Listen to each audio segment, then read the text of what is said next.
भगवान थोड़ी ना कहेगा कि तू मेरे पास में आए तो मेरे चरण की रज लेकर जा। भगवान थोड़ी ना कहेगा कि मेरे पास में आकर तू ये लेकर जा। भगवान तो कहेगा मेरे पास में आया है, मांगना कुछ मत, बस मुझे जो स्नान कराया है मेरा चरणोदक लेकर जा, छीट दे पूरे घर में, संपदा भरना मेरा काम है। जहां मेरी चरण की रज पहुंच गई वहां संपदा स्वतः पहुंच गई, मैं वहां पहुंच जाता तो चरणों तक ले जा। पर लोग ले जाते हैं, पूजन करते, कलश भी उड़ेलते, जल भी चढ़ाते, पर आते समय खाली लेकर आ जाते। भगवान को इतना बुरा लगता मेरे दरवाजे से खाली जाए, मुझे कितना बुरा लगेगा। जो आए वो भर कर जाए, भले 2 बूंद लेकर आओ पर उसमें चरणों तक थोड़ा सा लेकर अवश्य।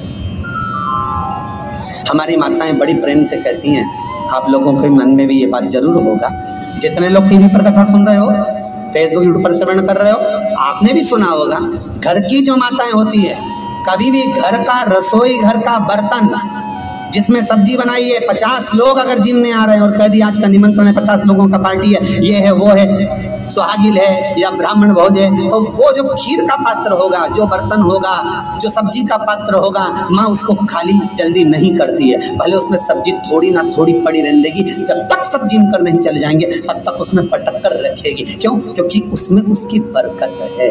उसी तरह जल चढ़ाने के बाद हम जब लेकर आते हैं पात्र के अंदर, ये उसमें उसकी बरकत है। गर्ग संहिता में दूसरी चीज कही, उसको भी समझ लीजिए। गर्ग संहिता में कहा गया, जब आप घर से जल लेकर जाते हो भरकर, तो ये सृष्टि की जितनी नदियां हैं, पृथ्वी पर जितनी नदियां विद्यमान हैं, जितने तालाब, जितने सरोवर, जितने कुंड, जितने विराजमान हैं, उन सारे तीर्थों का जल जब आप घर से लेकर निकलते हो तो वो तीर्थ का संपूर्ण जल आपके कलश में आ जाता है। और जब आप उस जल को शिव पर समर्पित कर देती हो और 2 बूंद चरणादक लेकर जब जाती हो, तो शिव महापुराण गर्ग संहिता पद्म पुराण कहती है वो जल साधारण नहीं रहता, वो गंगा जल बनकर तुम्हारे घर को पवित्र करने के लिए पहुंच जाता है। वो पवित्र गंगा जल बन, उसको लेकर प्रवेश कर, उसको लेकर पहुंच। 3 तरह का जल शिव को समर्पित होता है और वो तीनों तरह के जल का अलग अलग भाव है हमारा। पहला जल सादा, घर से पानी लेकर गए, जल लेकर गए, शंकर को चढ़ाया, वो हमने घर का अपना एड्रेस बता दिया, भगवान शिव को जल चढ़ाकर अपने आनंद के लिए शंकर से कुछ प्राप्त कर लिया। दूसरा जल, जल के कलश में थोड़ा सा इत्र डालकर शंकर को जब समर्पित करते हैं, तो महाराज घर में अगर कोई व्यक्ति बहुत रोगीला है, बहुत रोगीला, एक शिव महापुराण में, स्कंद पुराण में, नर्मदा पुराण में, भविष्य पुराण में, अग्नि पुराण में, नारद पुराण में, बरहा पुराण में, वामन पुराण में जितनी चीजें लिखी गई है, एक एक प्रैक्टिकल कर देखो। तो शिव महापुराण, स्कंद पुराण का ये भाव याद करिए कि 1 लोटे पानी में इत्र मिलाकर, जल में इत्र मिलाकर, बहुत रोगीला व्यक्ति, बहुत बीमार व्यक्ति है, 1 लोटा पानी उसका हाथ का स्पर्श कराकर शंकर को चढ़ाना प्रारंभ कर दीजिए। महाराज केवल 5 या 7 दिन चढ़ाओ और वो 7 दिन के बाद में उस बीमार व्यक्ति का क्रम देखिए कि उसमें कितना आराम लगा है। औषधि दवाई काम करना प्रारंभ करी कि ना करी, केवल इत्र समर्पित, इत्र का जल। तो पहला जल सादा, दूसरा जल है इत्र का, और महाराज तीसरा जल जो शिव महापुराण के अंतर्गत कहा गया है, बेल पत्र का जल।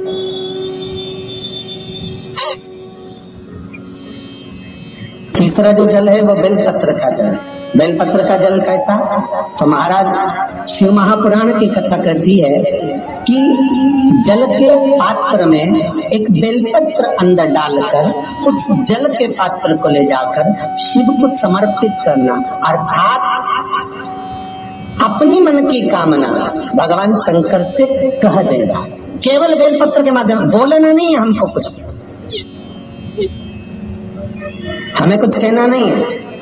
3 तरह का जल का जो व्याख्यान वर्णन किया गया, एक सादा जल जो भगवान को कहा, आपने अपना एड्रेस बता दिया, आपने अपने मन का भाव बता दिया।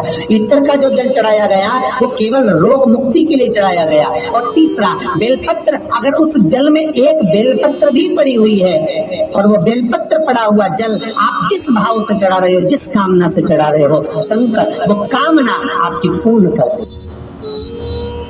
उनके लिए ये कथा कह रही। पितरों की 3 बेटियां, तीनों से गलती हो गई। आप शिव मंदिर में जाएं, कोई गलती ना हो, जल चढ़ाएं, मना नहीं, छींटा ना लगे, धीरे धीरे चढ़ाएं। और एक बात अच्छे से ध्यान में रखिएगा, शिव मंदिर से जब भी वापिस आए, जल चढ़ाकर अपना फर्ज पूरा अदा कर। फर्ज से मतलब जब शिव मंदिर से वापिस आए, जो पत्ती, बेलपत्री, फूल शिव जी पे चढ़े थे वो नीचे शिवलिंग पे से नीचे गिर गए हो।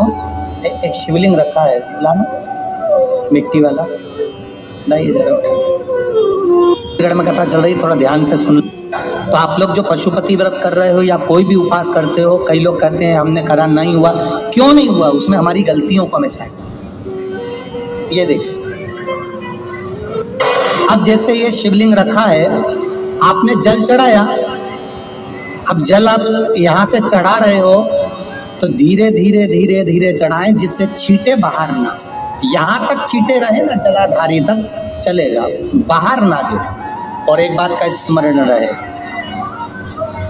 यदि बेलपत्री, फूल, पत्ती जल चढ़ाने के बाद ये सब अगर नीचे गिर जाए, जलाधारी पर गिर गया या नीचे उतर गया, तुम्हारा पूरा जल चढ़ जाए, तुम्हारे पास में चंदन नहीं है, अबीर नहीं है, गुलाल नहीं है, कुछ भी नहीं हो, तो भी अपने हाथ की 3 उंगलियों से रेखा 3 खींचकर और फिर जो माला आदि भगवान की रखी थी उसी से भगवान का वापिस पूरा श्रृंगार कर कर फिर वापिस आइए, भगवान को पूर्ण श्रृंगार।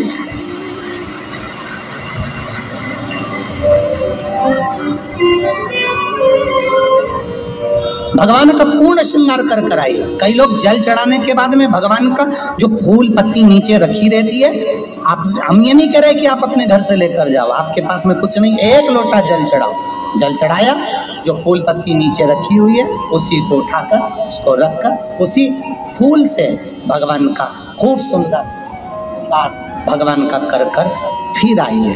क्यों? शिव का जब हम श्रृंगार कर कर आते हैं, माता पार्वती जी ने देवाधिदेव महादेव का श्रृंगार किया है, आप लोगों के स्मरण में होगा। राम जी ने माता जानकी का श्रृंगार किया है। रामचरित सुनिए कथा, रामायण सुनिए, आप लोगों ने रामायण सुनी होगी, तो उसमें माता बैठी हैं शिला के ऊपर और भगवान राम उनका श्रृंगार कर रहे हैं। एक कौवा आता है, वो चोंच मार कर जाता है, ये सारा वृत्तांत आप लोगों ने श्रवण किया है। तो राम जी माता सीता का श्रृंगार करते हैं, भगवान कृष्ण राधा जी का श्रृंगार करते हैं। केवल एक देव अधिदेव महादेव की कथा ऐसी है जिसमें पार्वती जी शिव जी का श्रृंगार करती है। शिव का श्रृंगार किस लिए? क्यों?